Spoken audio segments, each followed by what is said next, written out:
नमस्कार, बहुत स्वागत है आप सभी का। आप देख रहे हैं न्यूज़ इंडिया और आपके साथ मैं हूं मनीषा शर्मा। शुरुआत बड़ी और अहम खबर के साथ कर लेते हैं। देहरादून से बड़ी खबर है, जहां कांग्रेस कार्यकर्ताओं ने हंगामा किया। राहुल गांधी की रैली को लेकर इजाज़त नहीं दी गई और उसी इजाज़त नहीं मिलने पर कांग्रेस जो है वो भड़क उठी है। कार्यकर्ताओं में और पुलिस के बीच में धक्का मुक्की हुई है। 17 जुलाई को राहुल गांधी का कार्यक्रम प्रस्तावित है, लेकिन फिलहाल राहुल गांधी के कार्यक्रम को लेकर या उनकी रैली को लेकर कोई अनुमति प्रशासन के तौर पर नहीं दी गई है, जिसको लेकर एक गहरी नाराज़गी व्यक्त करते हुए कांग्रेस के कार्यकर्ता नज़र आ रहे हैं। और यही वजह है कि पुलिस और कांग्रेस कार्यकर्ताओं के बीच में धक्का मुक्की भी हुई है। तो ये देखिए, बड़ी खबर हम आप तक साझा कर रहे हैं। 17 जुलाई का प्रस्तावित दौरा राहुल गांधी का, लेकिन इजाज़त नहीं मिलने पर नाराज़गी जाहिर की गई है।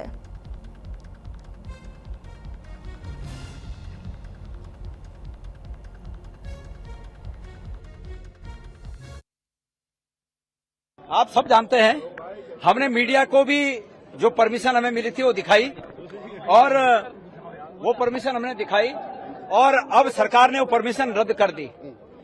बात यह है सिर्फ कि ये सरकार राहुल गांधी जी के मन की बात सुनकर जो छात्रों को राहुल गांधी जी ने सुनाई, उससे ये सरकार और पूरे देश की सरकार, केंद्र की सरकार डर गई है, हिल गई है। ये सरकार छात्रों पर सितम ढा रही है, ये सरकार आम जनता पर सितम ढा रही है, ये सरकार विपक्ष पर सितम ढा रही है।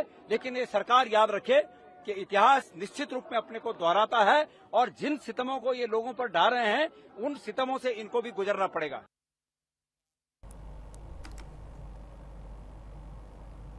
चलिए आगे बढ़ लेते हैं। अब आपको बताएं, कांग्रेस नेता राहुल गांधी के दौरे को लेकर लगातार जो 17 जुलाई को देहरादून का प्रस्तावित दौरा था, उसको लेकर उत्तराखंड की सियासत भी गर्मा गई है। कांग्रेस ने कार्यक्रम की तैयारियां तेज कर दी हैं और सरकार पर निशाना साधा है। कांग्रेस का कहना है कि छात्रों की गूंज कार्यक्रम हर हाल में होकर रहेगा। इस कार्यक्रम में राहुल गांधी युवाओं और छात्रों से सीधा संवाद भी करेंगे और बेरोजगारी, शिक्षा व्यवस्था और भर्ती जैसे तमाम मुद्दों पर चर्चा करेंगे। उधम सिंह नगर से भी बड़ी संख्या में छात्र और युवा कार्यक्रम में शामिल होने के लिए देहरादून पहुंचेंगे। वहीं कांग्रेस ने आरोप लगाते हुए कहा कि सरकार इस कार्यक्रम से घबरा रही है। हालांकि प्रशासन का कहना है कि व्यवस्थाओं को लेकर फैसले पूरी तरीके से प्रशासनिक हैं।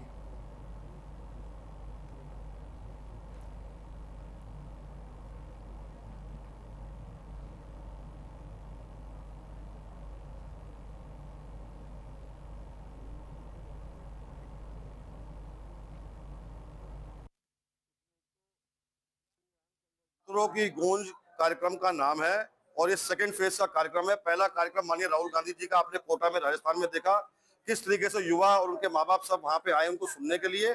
हमारा मानना ये, जिस तरीके से भारतीय जनता पार्टी की सरकार कहती है कि युवा हमारे भविष्य है, इतने 100 पेपर लीक हो चुके हैं, किसी पेपर लीक में किसी के खिलाफ कार्रवाई हुई?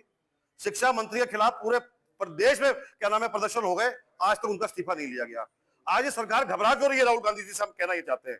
राहुल गांधी जी आपके सामने अभी पिछले महीने अल्मोड़ा की धरती पर जाने वाले थे, पंतनगर एयरपोर्ट से उनको जाने नहीं दिया और उसके कुछ घंटे बाद धामी जी अपना हेलीकॉप्टर लेकर बरसात में घूम रहे हैं।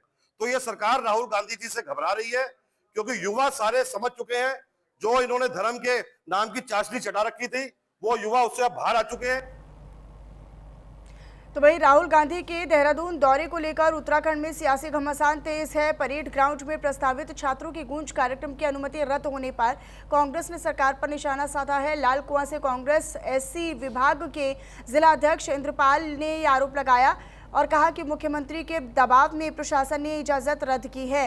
उन्होंने कहा कि पहले कार्यक्रम के लिए फीस जमा करवाई गई और बाद में फैसला बदल दिया गया। कांग्रेस ने इसे छात्रों और युवाओं की आवाज़ दबाने की कोशिश बताया। तो वही कांग्रेस का ये भी कहना है कि राहुल गांधी का कार्यक्रम तय समय पर देहरादून में ही आयोजित किया जाएगा। राहुल गांधी जी जो हमारे हम सबके नेता हैं, जो हमारे इस नीट पेपर लीक के मामले में युवाओं को जो प्रेरणा दे रहे हैं, जो उनको समझाने का कार्य कर रहे हैं। उत्तराखंड भी उनका दौरा है, लेकिन यहाँ की उत्तराखंड की सरकार बहुत डर गई है, क्योंकि उनका बढ़ते एक युवाओं के प्रति जो उनका प्यार है और एकता का प्यार है, तो उसको देख के उत्तराखंड की सरकार डर गई। इसलिए जो हमारा वहाँ परेड ग्राउंड में जो क्या हमारा कार्यक्रम था उसको निरस्त करने का काम सरकार ने किया।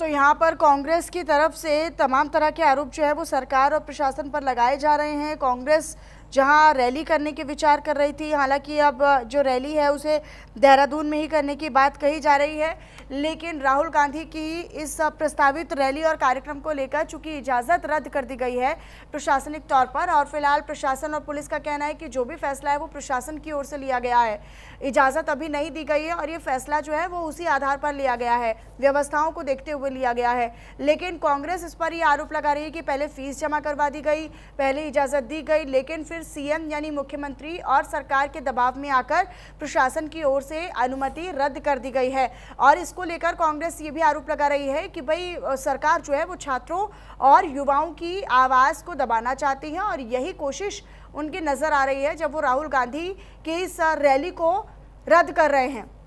हालांकि 17 जुलाई को ये जो रैली है वो प्रस्तावित थी। अब कांग्रेस की ओर से ये कहा जा रहा है कि देहरादून में तय समय पर ही ये आयोजित होगी, लेकिन सवाल ये है कि इजाज़त नहीं मिली है। इजाज़त के बिना रैली होती है तो फिर वो किस तरीके से अब प्रशासन उस पर रिएक्ट करता है या अपनी प्रतिक्रिया देता है, ये सरकार की ओर से अब इसको लेकर क्या फैसला लिया जाता है ये देखने वाली बात होगी। उत्तराखंड के ब्यूरो चीफ सौरभ भाटिया जी हमारे साथ जुड़े हुए हैं, फोन लाइन पर कनेक्ट हो चुके हैं। सौरभ जी, क्योंकि लगातार अब चूंकि मिशन 2027 में तमाम दल और पार्टियां जुटी हुई हैं, हर नेता हर दल उसी ओर प्रयास कर रहा है, लेकिन राहुल गांधी की रैली को पहले इजाज़त दी गई या नहीं दी गई या देने के बाद उसे रद्द किया गया, क्या अपडेट है आपके पास? और कांग्रेस ये कह रही है कि भाई देहरादून में तय समय पर ही रैली जो है वो होगी, यानी इजाज़त मिले ना मिले कार्यक्रम तो होकर रहेगा, ये कांग्रेस का कहना है।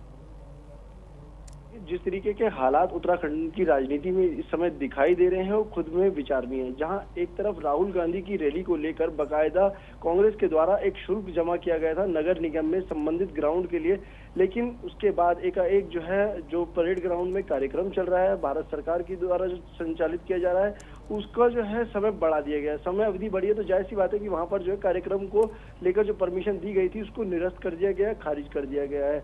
अब जो है भाजपा के नेता इस पर जो जरूर बयानबाजी कर रहे हैं, उनके द्वारा सीधे तौर पर यह कहा जा रहा है कि यहाँ पे इस तरीके की कोई परमिशन नहीं ली गई थी जिसमें राहुल गांधी के नाम का जिक्र किया गया हो, लेकिन उसके बावजूद जो है कल देर रात तक जो है कांग्रेस के द्वारा जिस तरीके से आरोप प्रत्यारोप किए गए वो भी जो है अपने आप में सवाल खड़े करता है कि आखिरकार जब पैसा जमा हुआ था तो क्यों प्रशासन के द्वारा जो उस जो आदेश को जो मंजूरी जो दी गई थी उसको निरस्त किया गया है। अब कांग्रेस के द्वारा सीधे तौर पे ये भी कहा जा रहा है कि राहुल गांधी की रैली जो है किसी भी सूरत में कराई जाएगी, ये जो है स्थगित नहीं होगी। अब देखना होगा कि जो 17 तारीख का दिन होगा वो किस तरीके से राहुल गांधी की रैली को लेकर कहाँ पे किस। लेकिन सौरभ जी, क्योंकि अब कांग्रेस का ये कहना है कि इस कार्यक्रम को नहीं करने की इजाजत देना या कार्यक्रम की अनुमति नहीं देना, ये तो सीधे तौर पर युवाओं और छात्रों की आवाज दबाने की कोशिश है। देखिए, जब इस तरीके के कार्यक्रमों का आयोजन होता है तो जाहिर सी बात है कि बहुत लंबे समय तक जो है इसकी तैयारियां की जाती हैं। पूरा जो है पार्टी का शीर्ष नेतृत्व जो है देहरादून में होगा, तो जाहिर सी बात है ऊपर राहुल गांधी का समय भी मिला होगा, सब चीजें की गई, उसके बाद ही परमिशन करवाई गई होगी। लेकिन जब परमिशन निरस्त कर दी गई है तो जाहिर सी बात है कि मनोबल जो है कार्यकर्ताओं का भी टूटता है और उन नेताओं का भी टूटता है जो लगातार जो तैयारियां करते हैं। ऐसे में प्रशासन के द्वारा लेकिन क्या कोई मुख्य वजह है, कोई बड़ी वजह है अनुमति रद्द करने की, कार्यक्रम को रद्द करने की? जैसा कि मैंने आपको बताया कि भारत सरकार का जो मंत्रालय है वहां से जो है एक कार्यक्रम परेड ग्राउंड में पहले से ही संचालित हो रहा है। समाज कल्याण का जो कार्यक्रम है बाकायदा जो है वहां पर भारत सरकार ने उस कार्यक्रम की अवधि को बढ़ा दिया गया है, यानी कि जहां पर पहले से ही समाज कल्याण विभाग के द्वारा जो टेंट लगाए गए थे, जो कार्यक्रम आयोजित हो रहा था उसका समय बढ़ा है, तो इसलिए प्रशासन ने राहुल गांधी के कार्यक्रम की जो मंजूरी थी उसको निरस्त कर दिया गया, जो स्वीकृति दी गई थी। जी, लेकिन छात्रों की गूंज कार्यक्रम जिसमें शहर शहर से कोने कोने से लोग जो हैं वो पहुंचे हैं, निश्चित तौर पर उनसे देहरादून पहुंचने की अपील अब कांग्रेस कर रही है, तो कांग्रेस इस पूरे मामले को कैसे देखती है आगे, या इस पर कितना बड़ा मुद्दा इस को बनाती है, वो देखने वाली बात होगी। शुक्रिया सौरभ जी आपका हमारे साथ जुड़ने के लिए और इस पर चर्चा करने के लिए। आगे बढ़ते हुए आपको बताएं, जब बद्रीनाथ मंदिर चढ़ावा हेरा फेरी मामले को लेकर उत्तराखंड की सियासत गर्मा चुकी है। इधर कांग्रेस प्रदेश अध्यक्ष गणेश गोदियाल के आरोपों पर बद्री केदार मंदिर समिति के अध्यक्ष हेमंत द्विवेदी ने पलटवार किया। प्रेस कॉन्फ्रेंस में हेमंत द्विवेदी ने कहा है कि मामले में आरोपी के खिलाफ तुरंत कार्रवाई की गई है और जांच लगातार हो रही है, लेकिन कांग्रेस पार्टी इसे राजनीतिक मुद्दा बनाने का काम कर रही है। उन्होंने गणेश गोदियाल के कार्यकाल पर भी गंभीर सवाल उठाए और आरोप लगाते हुए कहा कि वहीं डिबेट की चुनौती को स्वीकार करते हुए हेमंत द्विवेदी ने कहा कि वे बद्रीनाथ या केदारनाथ धाम में खुली बहस के लिए पूरी तरीके से तैयार हैं।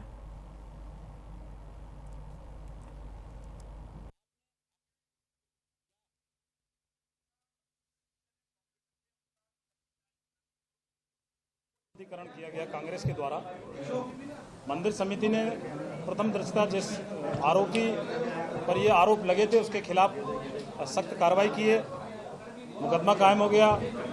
जो अपराधी हैं वो इस समय जेल में हैं और जो जांच समिति है, जांच समिति में इस समय जांच गतिमान है। जो भी जांच आएगी, जांच रिपोर्ट आने के बाद में जो भी अपराधी होगा, जो भी इस कृत्य में शामिल पाए जाएंगे, उन सब के खिलाफ सख्त कार्रवाई की जाएगी।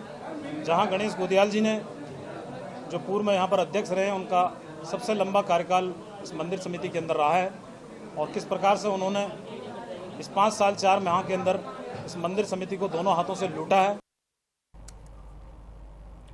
तो वहीं बद्रीनाथ धाम में चढ़ावा चोरी मामले को लेकर सियासत हो रही है और सियासत के बीच अब सरकार की ओर से भी बयान सामने आ चुका है। कैबिनेट मंत्री सौरभ बहुगुणा ने कहा है कि ब्राह्मण, पुजारी और पंडा समाज पर सदियों से श्रद्धालुओं का विश्वास रहा है और इस तरह की घटना को अंजाम नहीं दे सकते। उन्होंने कहा कि जांच में अगर किसी भी संलिप्तता सामने आती है तो फिर दोषियों पर सख्त कार्रवाई की जाएगी। तो वहीं पुजारियों के लिए बिना जेब वाले कुर्ते पहनने जैसी किसी अनिवार्यता से उन्होंने इनकार किया है। मंत्री ने कहा है कि व्यवस्था और पारदर्शिता के लिए जो भी नियम बनेंगे उन्हें लागू कर लिया जाएगा, लेकिन परंपराओं और आस्था का सम्मान भी जरूरी है।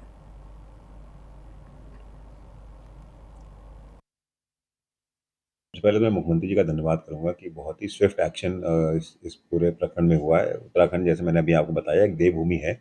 यहाँ पे लोगों की आस्था हमारे चारों धाम से है, हमारे हेमकुंड साहिब से है और लाखों श्रद्धालु यहाँ पर आते हैं बाबा केदार, बाबा बद्री विशाल, यमुनोत्री माँ, गंगोत्री माँ का आशीर्वाद लेने, हेमकुंड साहिब जी का आशीर्वाद लेने। ये प्रकरण जो है ये बहुत ही दुर्भाग्यपूर्ण है कि उत्तराखंड में पहली बार एक चंदा चोरी का प्रकरण सामने आया है, लेकिन स्टेट सरकार ने उस व्यक्ति को तुरंत गिरफ्तार करके उसके ऊपर एक्शन लेने का काम किया है। हम ये मानते हैं कि कोई भी पंडित हो, पंडा समाज का व्यक्ति हो, कोई भी वहाँ पे पुजारी हो, जो भी हमारे वहाँ पे आस्था रखता है उस धामों में, उसका कभी भी देह चोरी का नहीं होगा।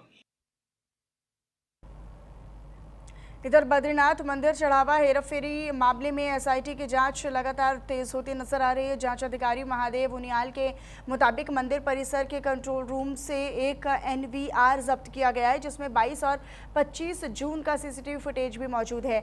एसआईटी अब डिलीट किए गए पुराने फुटेज को रिकवर कराने की तैयारी कर रही है, जहां जांच अधिकारी ने बताया कि कुछ संदिग्ध लोग फुटेज में दिखाई दे रहे हैं, जिनकी भूमिका की गहन जाँच भी की जा रही है। अब जाँच एजेंसी की नज़र सीसीटीवी रिकॉर्ड और संबंधित लोगों की गतिविधियों पर टिकी है।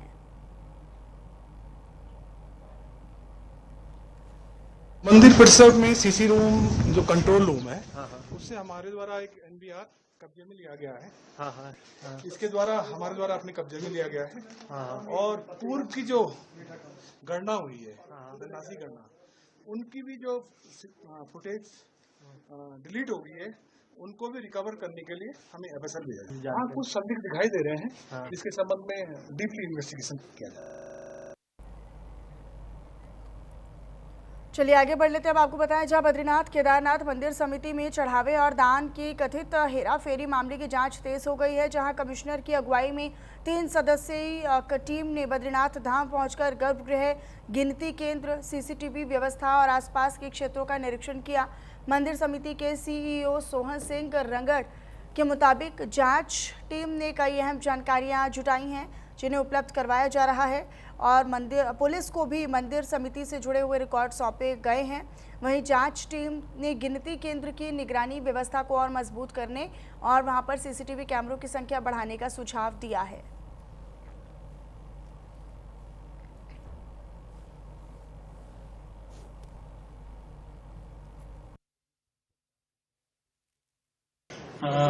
जो हमारी जो पुलिस के द्वारा बीच में 4-5 पत्र हमें प्राप्त हुए थे, तो लगभग हमने उनके सारे पत्रों का जो भी उन्होंने मांगा है, अलग अलग पत्र में अलग अलग डाटा था। कुछ प्रमोद नौटियाल के बारे में डाटा था, कुछ विगत वर्षों में आए कितने यात्रियों के बारे में डाटा था, कुछ में कितनी बद्रीनाथ की इनकम हुई है उसके बारे में था, कितने प्रोटोकॉल में कितने लोग आए हैं, कौन कौन यहाँ पिछले सालों से नियुक्त है, तो उसके बारे में डाटा मांगा था। साथ में CCTV फुटेज वो लगातार यहाँ पे ले भी रहे हैं, कल भी उन्होंने लिया है, पहले भी लिया है। तो जो भी समय समय पे जो उपलब्ध करने के लिए हमें पत्र भेज रहे हैं, हम उनका जवाब समय दे रहे हैं। इधर आगे बढ़ लेते हैं। अब आपको बताया जहां बद्रीनाथ धाम चढ़ावा हेरा फेरी मामले में अब सियासी घमासान तेज हो गया है। BKTC अध्यक्ष हेमंत द्विवेदी ने कांग्रेस प्रदेश अध्यक्ष गणेश गोदियाल पर निशाना साधते हुए कहा कि आरोप सिर्फ सियासत के लिए किए जा रहे हैं, राजनीति के लिए किए जा रहे हैं। उन्होंने दावा किया कि जिस आरोपी का नाम सामने आ रहा है उसकी नियुक्ति कांग्रेस कार्यकाल में ही हुई थी। तो वहीं हेमंत द्विवेदी ने गणेश गोदियाल को बद्रीनाथ धाम में आमने सामने चर्चा की चुनौती दी है। जवाब में गणेश गोदियाल ने भी खुली बहस पर सहमति जताते हुए कहा कि बद्रीनाथ धाम में सबूतों और साक्ष्यों के साथ चर्चा होनी चाहिए। अब दोनों नेताओं के बीच इस बहस को लेकर सियासी माहौल गर्मा चुका है। मैं आज भी अपनी बात पर कायम हूं। मैंने स्थान तय कर लिया है, उस बाबा का प्रांगण, भगवान केदार का प्रांगण और बाबा भगवान बद्रीनारायण श्री चरणों का जो स्थान है, उससे पवित्र स्थान कहीं नहीं हो सकता। मैं कहता हूं कानून से बच जाएगा आदमी, लेकिन उस भगवान के प्रांगण से कोई बचने वाला नहीं। अगर किसी ने भी अपराध किया होगा और किसी ने भी गलत काम किया होगा तो वहां पर साक्षी मान के मैं आने के लिए तैयार हूं। मैंने समय और दिन उनके ऊपर छोड़ा, स्थान मैंने दिया, क्योंकि उनका व्यस्त समय रहता है। दिन भर रील बनाना और शासन में झूठ फैलाना, ये कांग्रेस का काम है। उनके पास समय होगा, जिस दिन वो समय बता देंगे मैं सम्मान पूर्वक उनको उस स्थान पर लेके कि बद्रीनाथ में आए, एक कैमरे वाले को अलाउ करें, वो उनके हाथ में है। और दोनों जन वहाँ पर गंगा जल लेके भगवान बद्री विशाल के सामने वो अपनी बात कहें, मैं अपनी बात कहूँगा, अच्छी बात है। पर ये इनको क्या धर्म में विश्वास है इनका? अगर ये जो भगवान की तिजोरी से चोरी करने की नियत रखने वाले लोग, हमारा ये मानना कि ये भगवान के सामने सच बोलेंगे, ये भी हम मतलब दिन में तारे देखने वाली स्थिति समझ रहे हैं। कुछ नहीं, फजूल की बातें हैं। इनका धर्म किसी न किसी प्रकार से पैसा अर्जित करना। मैंने जब इनका इतिहास खंगाला तो तराई बीज विकास निगम से जो अतीत में जो कुछ वहाँ हुआ और उसके बाद जो उस संस्था का ह्रास हुआ, वो आप समझ सकते हैं। और चलिए फिलहाल मेरे साथ इस बुलेटिन में इतना ही। बाकी तमाम खबरों को देखने के लिए आप बने रहिएगा हमारे साथ। नमस्कार।